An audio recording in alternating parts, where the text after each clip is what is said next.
ছাত্ৰ ছাত্ৰীসকল, যোৱা ভিডিঅ'ত মই তোমালোকক জীৱন প্ৰক্ৰিয়া লাইফ প্ৰচেছ পাঠটো তোমালোকৰ লগত আলোচনা কৰিছিলোঁ।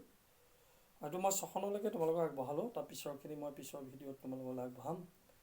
আজি মই এটা নতুন লেচন তোমালোকৰ বাবে লৈ আহিছোঁ। লেচনটো হ'ল মানুহৰ চকু আৰু বায়ুকৰণীয় পৃথিৱী। এই লেচনটোৰ মই আজি তোমালোকৰ প্ৰয়োজন আছে, গতিকে মই তোমালোকলৈ আগবঢ়াই লৈ আহিছোঁ। আজি এই পাঠটোৰ মই কেইটামান বিষয়ৰ ওপৰত আলোচনা কৰিম।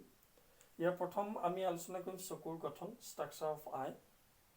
2 নম্বৰত চকুৰ উপযোজন ক্ষমতা, পাৱাৰ অফ একমডেশ্যন, স্পষ্ট দৃষ্টিৰ ন্যূনতম দূৰত্ব, লিয়েষ্ট ডিষ্টেঞ্চ অফ ডিষ্টিংক্ট ফিচিয়াল। 4 নম্বৰত নিকট বিন্দু আৰু 5 নম্বৰত দূৰ বিন্দু। নিকট বিন্দু নিয়াৰ পইণ্ট, দূৰ বিন্দু ফিয়াৰ পইণ্ট। এই বিষয়কেইটাৰ ওপৰত মই আজি আলোচনা কৰিম। প্ৰথমতে মই তোমালোকক কওঁ, মানুহৰ চকুটো এটা অমূল্য সম্পদ, এইটো এটা আমাৰ ইন্দ্ৰিয় অমূল্য। এতিয়া মানুহৰ চকুটো এটা কেমেৰাৰ দৰে, মানুহৰ চকুটো এটা কেমেৰাৰ দৰে। গতিকে আমাৰ মানুহৰ চকুটো এটা অক্ষিক গোলক আছে। এইটো মই তোমালোকে দেখাইছোঁ, মই ছবি আঁকিছোঁ। তোমালোকে আঁকিবলৈ চেষ্টা কৰিবা, কাৰণ এইটো আঁকিবলৈ আহে, ইয়াৰ গঠনটো আহে। গতিকে এই অক্ষিক গোলকটো ব্যাস, এই অক্ষিক গোলকটো ব্যাস প্ৰায় 2.3 বা 2.5 চেণ্টিমিটাৰলৈকে হয়। ইয়াৰ যিটো ব্যাসটো অক্ষিক গোলকটো, আমাৰ চকুৰ কৰ্ণিয়াৰ বা চকুৰ অংশবিলাক তোমালোকে চাবা, নহ'লে কিতাপত ধুনীয়াকৈ আছে। এই কৰ্ণিয়াৰ পিছফালে, কৰ্ণিয়াৰ পিছ চাইডে কি আছে, আমাৰ চকুৰ পতা আছে।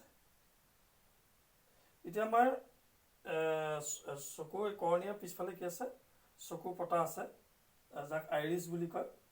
এই চকুৰ পতাই আমাৰ চকুৰ মণি আকাৰ নিয়ন্ত্ৰণ কৰে। আমাৰ চকুৰ মণি ডাঙৰ হোৱা, সৰু হোৱা। আমি কেতিয়াবা উজ্জ্বল পোহৰ পালে কি হয়, আমি চকুটো কোচ খাই যায় মণিটো।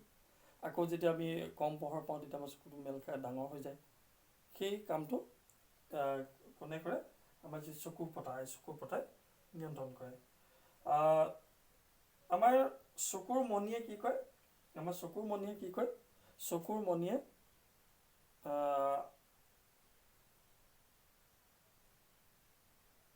আমাৰ চকুৰ ভিতৰত সোমোৱা যিটো পোহৰ, সেই পোহৰৰ পৰিমাণ নিয়ন্ত্ৰণ কৰে। মই অলপ আগত কৈছোঁ তোমালোকক, কথাটো অলপ খেলি মেলি হৈ গ'ল।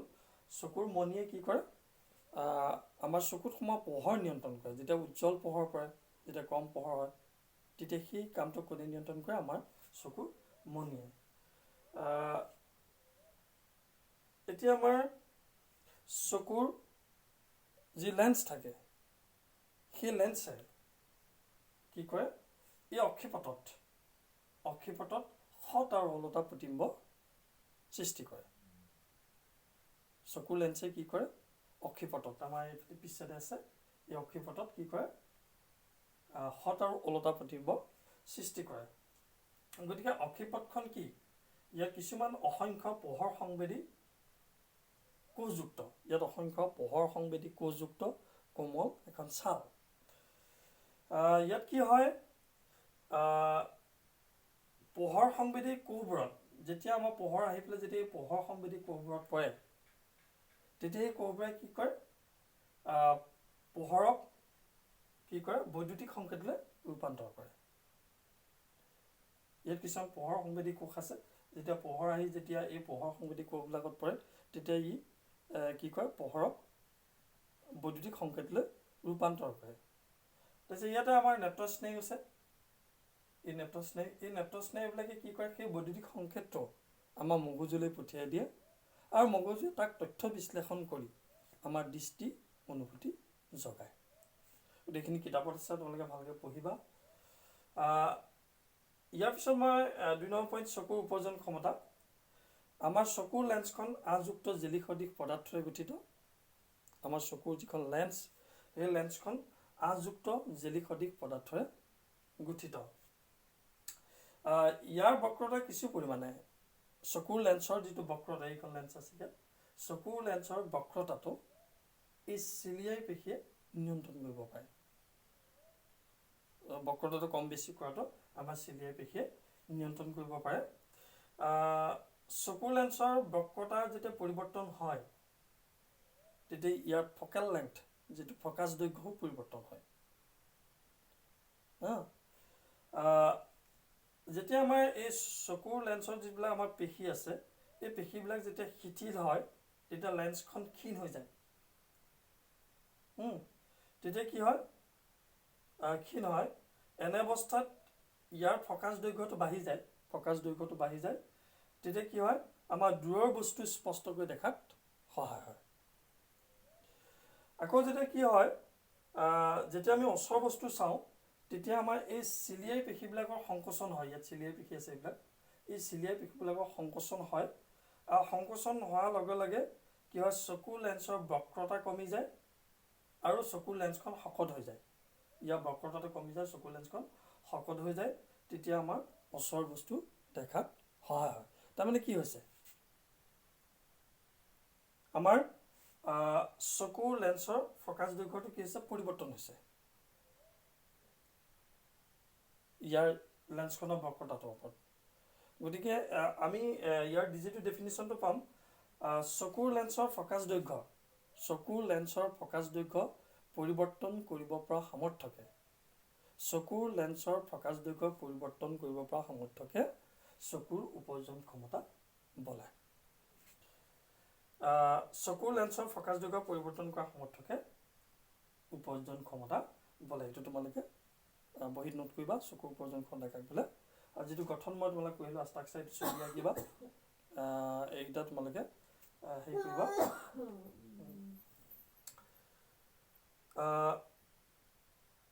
এতিয়া তোমালোকক কিন্তু চকুৰ লেন্সৰ ফকাছ দৈৰ্ঘ্য এটা নিম্নতম মানতকৈ কমাব নোৱাৰি। আমাৰ চকুৰ লেন্সৰ ফকাছ দৈৰ্ঘ্য এটা নিম্নতম মানতকৈ কমাব নোৱাৰি। এতিয়া তোমালোকে এখন কিতাপ ল'বাচোন, কিতাপখন লৈ তোমালোকে চকুৰ ওচৰলৈ নি থাকিবা। এটা সময়ত চাবা তোমালোকে ভালকৈ চাব নোৱাৰা, তোমালোকে আখৰবোৰ ভালকৈ নেদেখা, অস্পষ্ট হৈ পৰিব, অস্পষ্ট প্ৰতিবিম্ব হ'ব আৰু চকুত অলপ ক্লেছ অনুভৱ হ'ব যিমান তোমালোকে ওচৰলৈ নি থাকিবা। তাৰমানে কি, আমাৰ চকুৰ এটা ন্যূনতম দূৰত্ব আছে। এইটোও তোমালোকে নোট কৰিবা।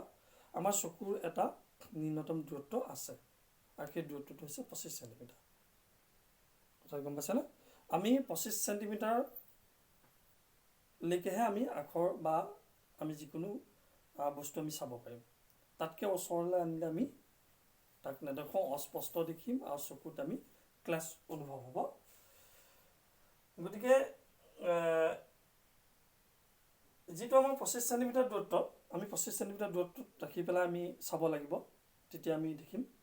ওচৰলৈ আনিলে আমি নিশ্চয় নেদেখিম। গতিকে চকুৰ পৰা যি ন্যূনতম দূৰত্বত বস্তু এটা দেখা পোৱা যায়, চকুৰ পৰা যি ন্যূনতম দূৰত্বত বস্তু এটা স্পষ্টকৈ দেখা পোৱা যায়, তাকে আমি কি বুলি ক'ম, স্পষ্ট দৃষ্টিৰ ন্যূনতম দূৰত্ব। বুলি ক'ম। কথাটো গম পাইছানে?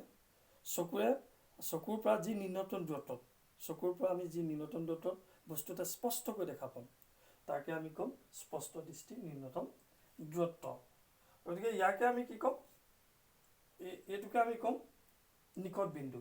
ইয়াকে আমি নিকট বিন্দু বুলি ক'ম। ওচৰ তাৰমানে আমি যিমান ওচৰলৈকে আমি চাব পাৰোঁ, তেনে 25 চেণ্টিমিটাৰ। কথাটো গম পাইছেনে? আৰু আমি চকুৱে যিমান দূৰলৈকে আমি চাব পাৰোঁ, অসীম, যিমান দূৰলৈকে আমি চকুৱে চাব পাৰোঁ বা আমি দেখা পাওঁ, তাকে আমি কি বুলি কওঁ, দূৰবিন্দু বুলি কওঁ। গতিকে এই বস্তুকেইটা তোমালোকক মই আলোচনা কৰিলোঁ। আৰু এটা বস্তু আছে, আমাৰ কেতিয়াবা বৃদ্ধকালত কি হয়, আমাৰ চকুবিলাক আমাৰ পাৱাৰটো কমি যায়, চকুৰ যিটো ক্ষমতাটো কমি যায়। আৰু কেতিয়াবা আমাৰ চকুত কিছুমান চানি পৰা বেমাৰ হয়, যিটোক আমি কওঁ, যিটো আমি কেটাৰেক্ট বুলি কওঁ। গতিকে সেইটো অপাৰেশ্যন কৰি চকু এইটো ভাল হয়। গতিকে নতুন লেন্স এটা সংস্থাপন কৰে। গতিকে সেইখিনি আমি পিছত আলোচনা কৰিম। আৰু এটা বিষয় তোমালোকৰ আছে, আমি দৃষ্টিৰ বাবে আমাক এটাৰ পৰিৱৰ্তে দুটা চকু কিয় প্ৰয়োজন? দৃষ্টিৰ বাবে আমাক এটা চকু হোৱাতে হয়, কিন্তু দুটা চকু কিয় লাগে? কি হয়, আমাৰ এটা চকুৰ দৃষ্টিৰ পৰিসৰটো কম। যদি এটা চকু হওঁতে আমাৰ দৃষ্টিৰ পৰিসৰটো 150 ডিগ্ৰীলৈকেহে আমি তাক চাব পাৰিলোহেঁতেন, কিন্তু দুটা চকু হোৱাৰ কাৰণে আমি কি 180 ডিগ্ৰীলৈকে আমি চাব পাৰোঁ। তাৰমানে আমাৰ দুটা চকু হোৱাৰ কাৰণে আমাৰ দৃষ্টিৰ যিটো পৰিসৰ, সেই পৰিসৰটো বহল হৈছে 180 ডিগ্ৰীলৈকে, কিন্তু এটা চকুৰ দৃষ্টিৰ পৰিসৰ মাত্ৰ 150 ডিগ্ৰী। সেইকাৰণে আমাক দৃষ্টিৰ বাবে আমাৰ এটা চকুৰ পৰিৱৰ্তে দুটা চকুৰ প্ৰয়োজন। গতিকে এইটো এটা তোমালোকে আহে, মই কেইটামান প্ৰশ্ন তোমালোকে কৈছোঁ, তোমালোকে বহিত লিখিবা আৰু তাৰ উত্তৰকেইটা লিখিবা। মই প্ৰথম কুৱেশ্যনটো তোমালোকে 1 নম্বৰ কুৱেশ্যনটো কৈছোঁ, চকুৰ গঠন চিত্ৰ সহায়ত বৰ্ণনা কৰা।